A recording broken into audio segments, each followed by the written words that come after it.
What's good? What's good? We're back. Yours truly, one and only Paul Pickett, host of the Paul Pickett Podcast, aka Triple P, aka the Common Sense Podcast, your source for music, sports, politics, world events, and much, much more. Today, I'm going to try to bang out a bunch of videos today. The first one we're going to get into is the biggest problems in hip hop right now. Before we do that, it's only fitting that I give you a advertisement from promopalace.biz. Why I sip on some of my Coke. And promotion? Then look no further than Promo Palace LLC, your one-stop shop for all music promotion services. Services include Spotify playlist pitching, YouTube video promotion, record pool promotion, blog placements, radio airplay promotion, SoundCloud promotion, and much more. With over 2,000 customers and over 10 years of experience in online promotion, Promo Palace LLC is a company you can trust. For more info, please go to promopalace.biz. See you there. That's right. You heard a beautiful lady. If you need online marketing promotions for your music product, brand, or service, please go to promopalace.biz. You see it scrolling below. Get marketing and promotions at promopalace.biz. And I've been trying to do more music related topics of late, so we're gonna get into another one. This one's titled "The Biggest Problem in Hip Hop Right Now," and I'm gonna react to another one with Ed Lover talking about why New York lost its identity in hip hop. Let's get into it though.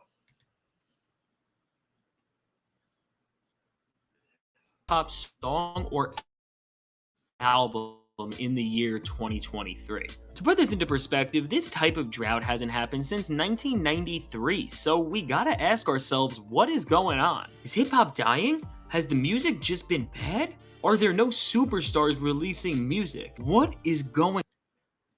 First things first, I wouldn't call it all hip hop. I would call a lot of it just rap culture, a lot of this emo rap and sad rap. It's just, to me, it's just rap culture. It's not hip hop culture. But let's keep it moving.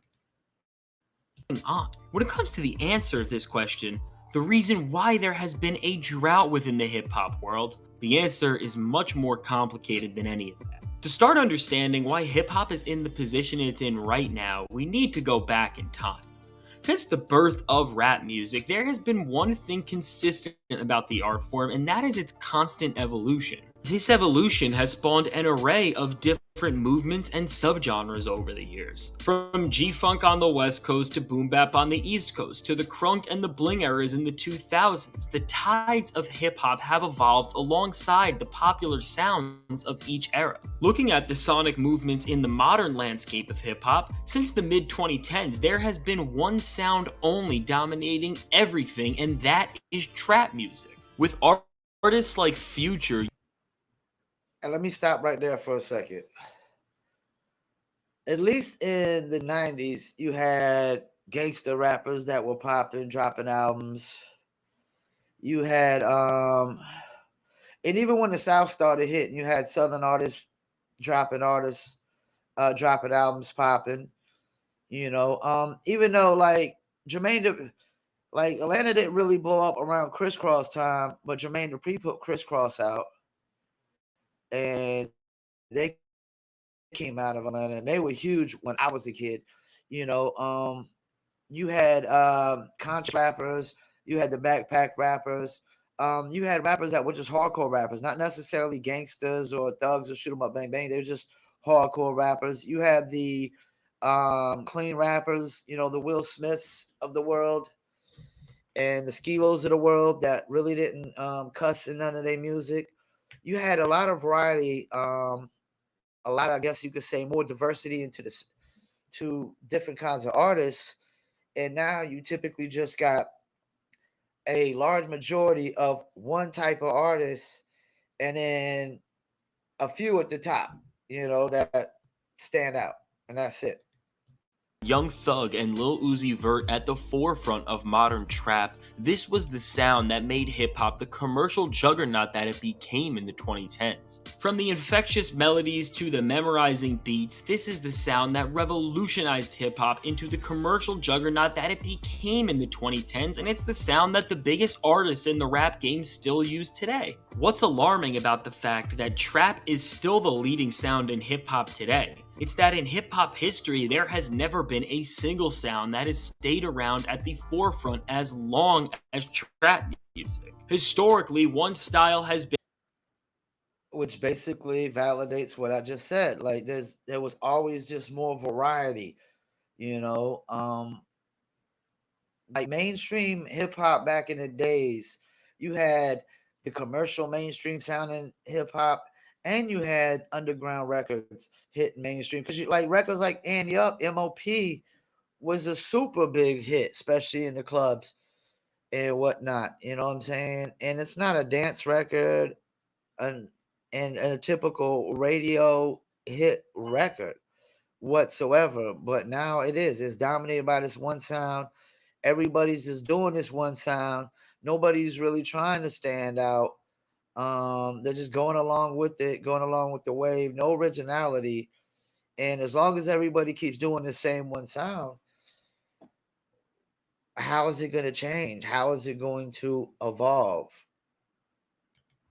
at the forefront for a few years, maybe half of a decade, until a new style gets hotter, but this is not the case right now. Hip-hop is still fixated on this sound well after a decade of its prominence, and with the best days of trap being way behind us, the genre is facing an innovation problem, but it goes even deeper than this. Just as the sounds from era to era change, so do the faces of hip-hop. From Biggie and Tupac to Jay-Z and Nas, the faces of the rap game were always changing within the eyes of the people, and this is what kept the genre so unpredictable and exciting in the 90s and the 2000s. In the early 2010s, the big three of Kanye West, Eminem, and Lil Wayne were replaced by Kendrick Lamar, Drake, and J. Cole. And just like trap, and don't get me wrong, man,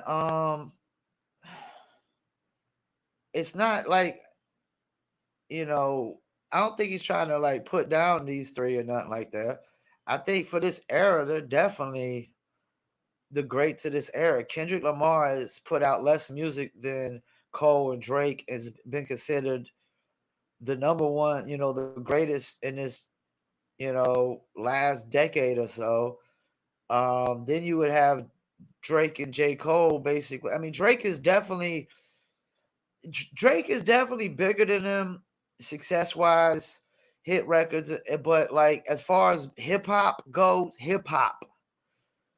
people put Kendrick as the GOAT of the last decade, and then probably Cole, and then maybe Drake. There's a lot of hip hop heads that wouldn't even put Drake up there because they don't consider him hip hop, but I do, and I think, you know, he's just basically replaced Wayne, and Kendrick and Cole basically replaced Eminem and Kanye, which makes sense. Like Kendrick's basically replaced, you know, Eminem and J. Cole, Kanye, because J. Cole produces all his own records, you know, and whatnot, which makes sense.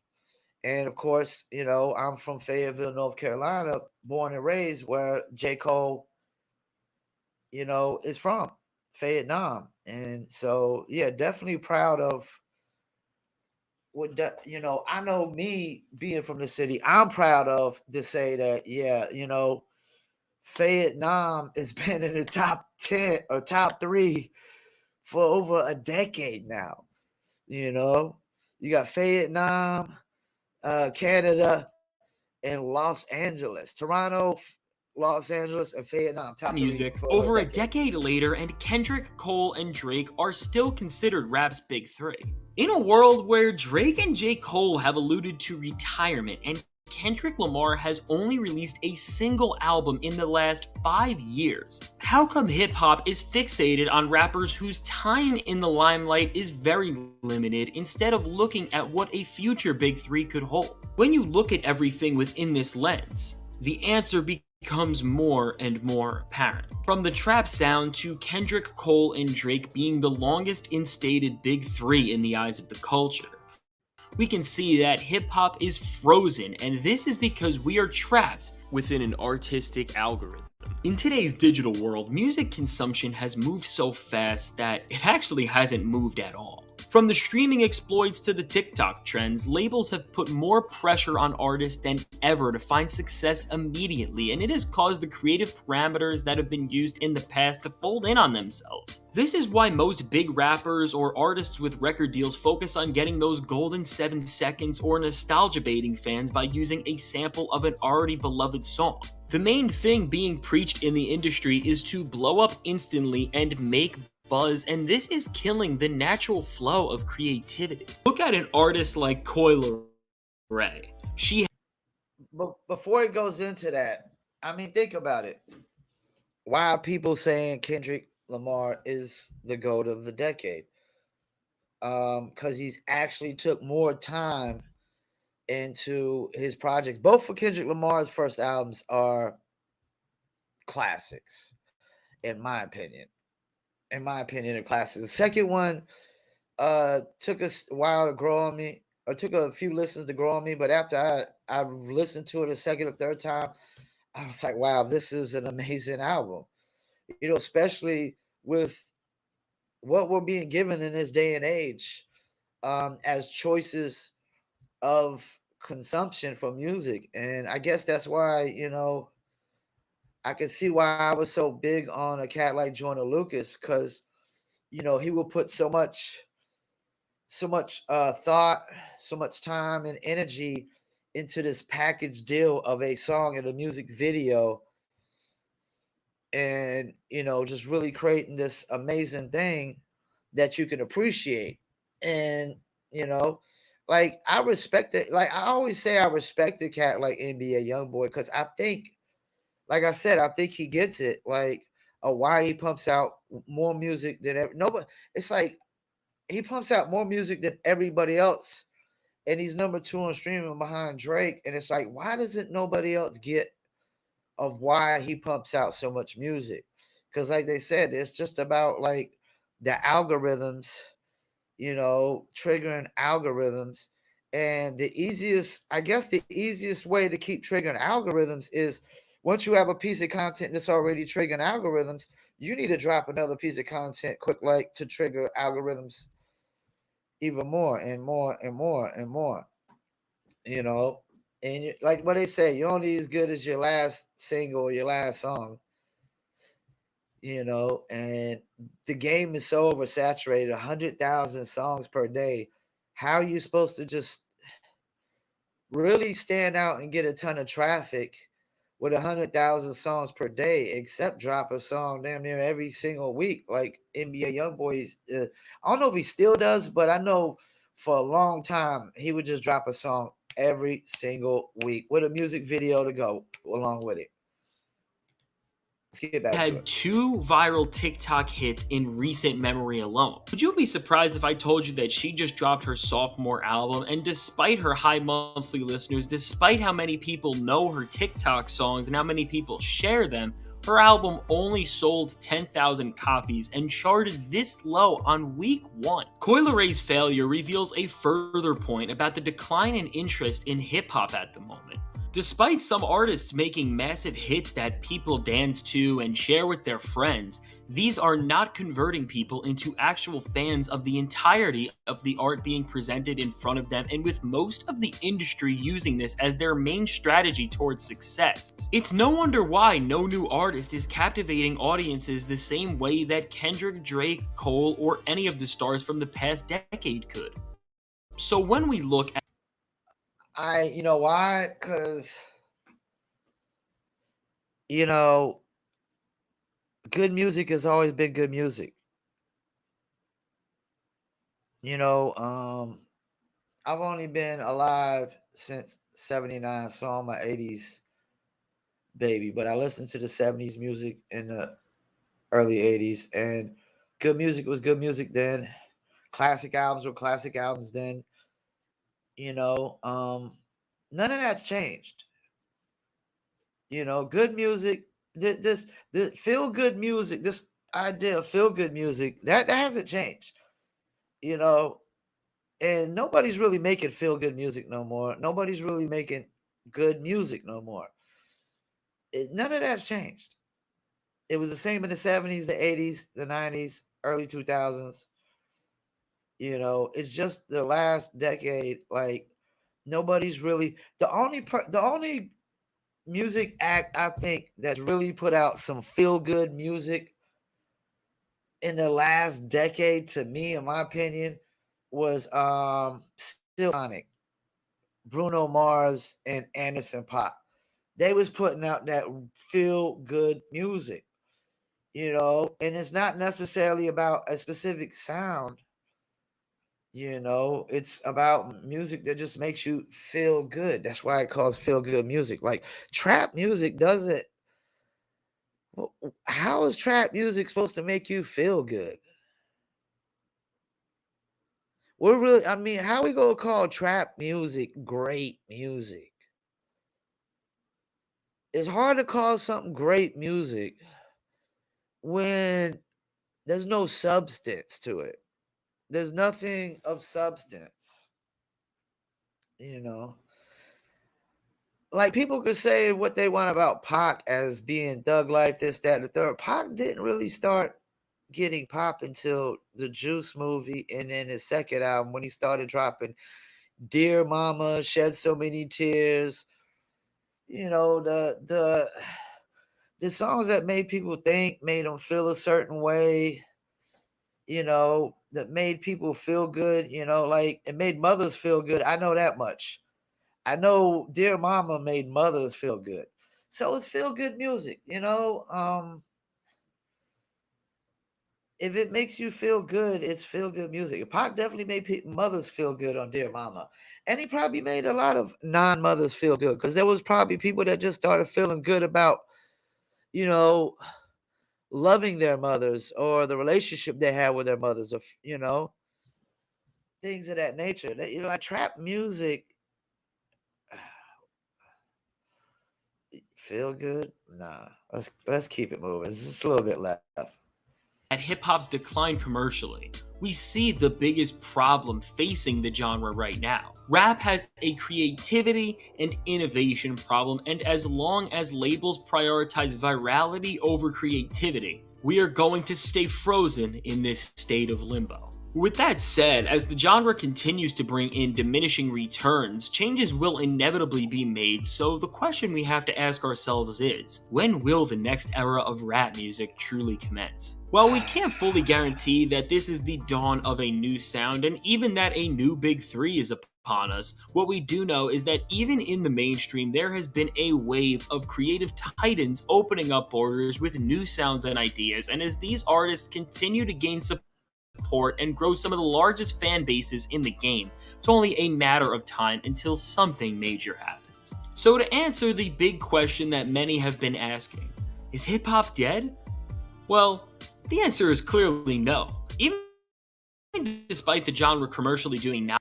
Hey, let me chime in right there. I don't, cause hip hop's not dead. It's just underground. Like I said, in the '90s, it mainstream considered the under. You had the underground sound and you had mainstream sounds in the mainstream. Now mainstream is just mainstream sound. It's just all trap. It's all one sound, and underground is underground. The underground sound is totally underground. There was underground artists that actually got mainstream success and appeal, you know, back in the '90s. But when there's one sound dominates, I mean, in the mainstream, and everybody wants to be mainstream, they're gonna do this one sound. And as far as a new big three, like who right now would be a big three that would, I don't see three artists that could take Drake, Kendrick, and Cole's spot. I don't see those artists that command that fan base, command that attention, and demand that attention Right now I don't see the replacements. I'm not seeing it, man. There's no I mean, Kendrick Cole and Drake can stay top 3 for an awful long time as long as they keep making good music and Kendrick keeps making great music. And Drake has made some good and great music, you know what I'm saying? And Cole's made some great, like Forest Hills, probably my favorite album, and I think that's a lot of people's favorite albums. I don't think everything Cole makes is necessarily just great music, but he makes good music, especially because he consistently makes good music, especially in this day and age, in this climate, and this sound, you know. So yeah, man, I don't know where hip hop goes from here, really. Not as well as it has in years past, there has never been such a wide range of artists from the top to the underground doing amazing things and creating such a wide range of amazing experiences. If you think hip hop is dying, you should subscribe to my channel ASAP so you can hear about. All right, so yeah, man. Everybody doing one sound, that's not gonna work. That's like, yeah, these cats, they get their little single success, they get their numbers, but it doesn't make for classic albums. It doesn't make for classic singles. I would argue like 10, 15 years from now, these artists with these trap sounds, as their fan base, grows older, gets more responsible, gets families, kids, I would argue that they're going to go less and less to these shows. They're going to go less and less to these shows. I don't think this kind of music is really going to age well when it comes to touring. I don't think it is. I don't think it's going to age well because none of these songs. There's so many, 100,000 songs per day. There's so much music being put out. It's none of this music is none of these singles really just stand out. Like, oh my gosh, this single is just the amazing single in rap that's going to 10, 20 years from now be like, it takes two to make a thing go right. It takes two to make it out of sight. I'm not seeing it, man. And I could be wrong. I could be wrong. But I just don't think this trap music is going to age well for touring. Don't think it's going to age well, period, because it just doesn't. It's not really great music. It's not really good music. It's not no feel good music. It's not classic music. It's none of those things. I don't think of none of that when I think of trap music. I don't think of like a classic trap album. Wow, that just sounds so weird to me. Once again, I want to thank y'all for tuning in, Paul Pickett Podcast, and I'm out.